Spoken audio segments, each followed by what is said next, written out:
On the show this week, catch India's first F1 driver Narain Karthikeyan. I believe in myself. I have the will to succeed. That's why I'm here today. And winning a race is not too far beyond me, I don't think. I've done it in other series where cars are equal, so Formula 1 is the same. In golfing news, KJ Choi won the Asian Tour CJ Invitational. And Yanni Seng wins LPGA Taiwan Championship.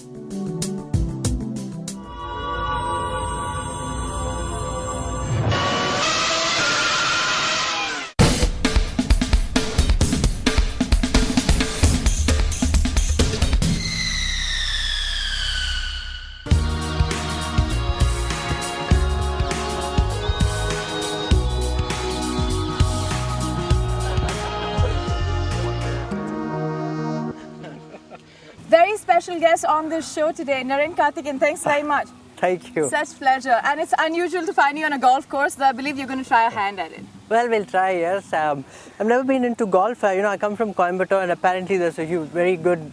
beautiful course yes, there. Exactly. So I hope I get hooked onto it.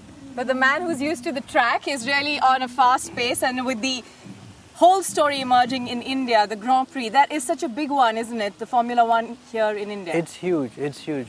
It's a huge sporting event that's going to come to India, and these guys, JPSI, have done a tremendous job, building the whole infrastructure, and I think hopefully it'll be a huge success. Once a fan, feels smells the rubber and the fuel and everything, is going to be hooked on for life. That's true, but it's interesting to see how this is the first time ever, right, in India, which has got 1 billion people plus. You've got several fans, people who travel to the rest of the world to see it. This is going to be a turning point, you think, for the racing story in India? Well, one hopes so. It's our grassroots levels of motorsport is quite weak, but within 2 years we've gone to the top of hosting a Formula 1 race. Yeah. So hopefully the exposure it creates will generate down to the other forms of racing, and also for drivers like me, we are hoping that we get more corporate support. It's very capital intensive sport. Absolutely. So this year, unfortunately, I couldn't do the full season because of budget constraints, and but hopefully the next year will be better. Well, what does that tell you? Budget constraints are a reality today with every sport, and especially a capital intensive one like this. Do you think that there is a sort of tendency right now to look at racing as a sport that corporates would like to support? I hope so. The Tata Group has been forefront of supporting me, and they see it as a good value. So hopefully, with the exposure that Formula 1 generates in India, one hopes that it changes the scenario. And at the moment, cricket is a crowded place. Yeah. So if you want exclusivity, and Formula 1 is connected with technology and glamour and so on. So it's a good sport to expose your brand, I guess. And I guess you also go beyond just the sport element. I mean, there's the excitement, the build-up, the family fun involved with it. Really, yes. Yeah? That's a huge part. It's going to play a huge part in making the sport popular as well. As I said, once they see it for real, they're going to be hooked on. That's for sure.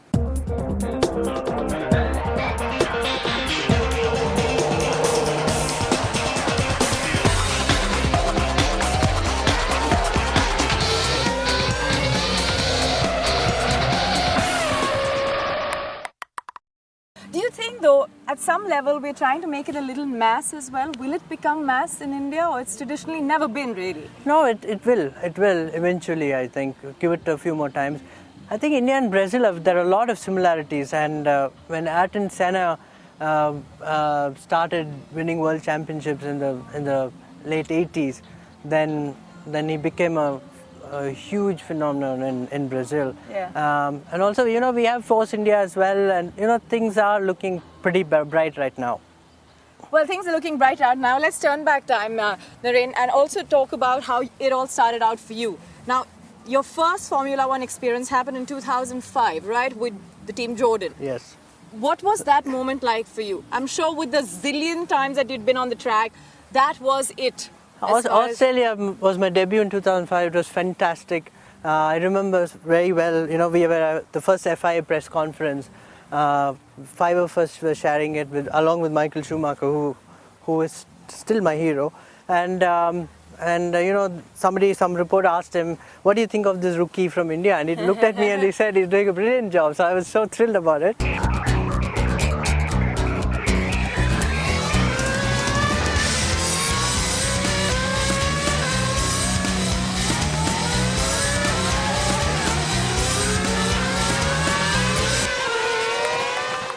It was a wet qualifying, and I went on to qualify 12th on the grid, Yes. 3 places in front of Schumacher. So, weather played its role, but nevertheless, it was a fantastic moment for me, yes.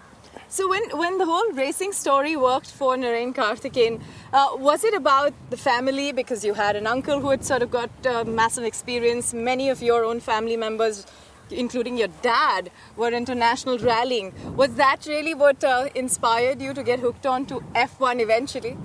I guess so. You grew up in a motorsport environment all the time. My father used to rally a lot and win rallies in the national events. So there was always exposure in the family for motor racing, and somehow I just got hooked on to single-seater Formula cars, and Formula 1 is the pinnacle of motorsport. So I was always wanted to do this, and I'm living my dream, I guess. Well, for some years now, I must say. And the 2011 Hispania piece is also a big one for you. Is it a bit of a comeback in one sense? Well, it's of all sorts. The Indian Grand Prix, and I always said I want to drive some more years in Formula 1.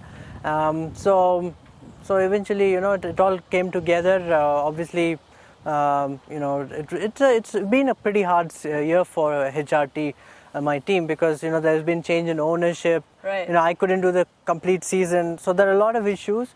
But nevertheless, it's a very historic, symbolic moment for me to be driving in the inaugural Indian Grand Prix. What is your sense of the state of the preparation that we have today, and the kind of track that we built, the kind of sort of, I would say, emerging display of both branding, players, and of course racers like yourself? I think the facility itself is top 5 in my favorite circuits around the world.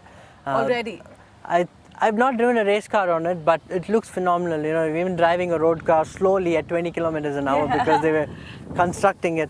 But as I said, it's going to, hopefully, the exposure that Formula 1 creates will also help the grassroots levels of motorsport in India. Yeah, which is what I was going to come to, because obviously since the time that you were in this sport, which is in the 90s, from that time till today, the quality of infrastructure that we can help any newcomer has drastically changed, and so has the attitude towards a sport like this, which is always looked at as an elite sport. I mean, probably still is at some level. Do you think there's a willful change towards that, increase and improve support? It's still very, very difficult to get into motor racing. As you said, it's such an expensive sport, so it's not easy. But from when I started to now, there's a night and day difference. Yes, the exposure levels, the infrastructure the levels as well. So yeah, it's easier to get in now, but still we don't see a lot happening in the lower forms of motorsport in India. What would be your ideas to somebody who's inspired by you, looking to get in here and still doesn't know how to go about it? And there are plenty of such people, whether they're CEOs, children, or just those who are just watching the show and saying, someday I want to be what Narain Karthikeyan is. I get so many requests on my Twitter asking how to start and so on, and the best place is the kindergarten of motorsport is go-karting. There is a fairly significant infrastructure for this, and young kids in Europe get into it when they're 4 or 5 years old. But, exactly. But in India, it's still 4 or 5 years old could be too early, but for even cricket, I guess. But things will change. We need time. We need people to realize that this is a good option as a sport and so on. So it will take a little bit more time. Do you sometimes, though, blame the government for not looking into this? So traditionally, we have seen that the governments have not been too active unless it becomes a national event, which it has in our case again once. Priorities are different in our country, obviously, and it's perceived as a elitist sport. So, I know where the government is coming from. I don't blame them in any way. But again, like you said, once it becomes a world-class event, everybody wants a piece of the pie. Yeah. So eventually, it's not the money that's important. It's just how we sort of build the infrastructure, which is initially. What Formula One brings to India is phenomenal. The exposure that India gets out of Formula One also is going to be huge. Formula One is perceived to be technologically very advanced sport, and in India is the powerhouse in IT and so on. So both have a lot of synergies.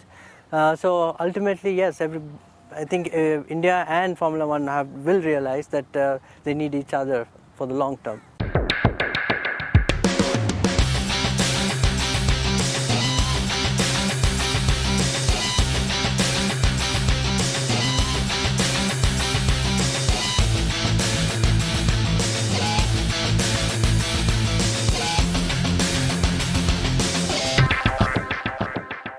Cricket is a cluttered place right now. Too many sponsors, and so if you want something unique, I think this is a good place to try your hand at. Yeah, for sure.